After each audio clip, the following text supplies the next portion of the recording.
ফেব্রুয়ারিতে নির্বাচনের প্রস্তুতি নিচ্ছে সরকার। জাতিসংঘ ভাষণে ডক্টর ইউনূস রোহিঙ্গা সংকট সমাধানে কার্যকর রোডম্যাপের আহ্বান। আগামী বছরের ফেব্রুয়ারি মাসে আমরা জাতীয় নির্বাচন অনুষ্ঠানের প্রস্তুতি নিচ্ছি। আইনের শাসন নিশ্চিত করবার জন্য আমাদের নিরবচ্ছিন্নভাবে নাগরিক বান্ধব সংস্কার চালিয়ে যাচ্ছি।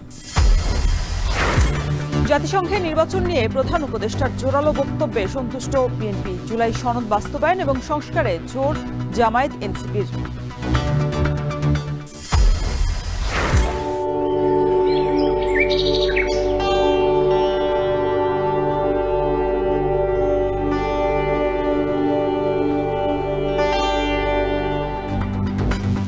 অপার সম্ভাবনা নিয়েও পর্যটনে দক্ষিণ পূর্ব এশিয়ায় সবচেয়ে পিছিয়ে বাংলাদেশ। শুধু পরিকল্পনাতে আটকা টেকসই পর্যটন। 100 টাকার ইনজেকশন 1300 টাকায় কিনল কুমিল্লা মেডিকেল। ওষুধ যন্ত্রপাতি ক্রয়ে কোটি কোটি টাকা লোপাটের অভিযোগ।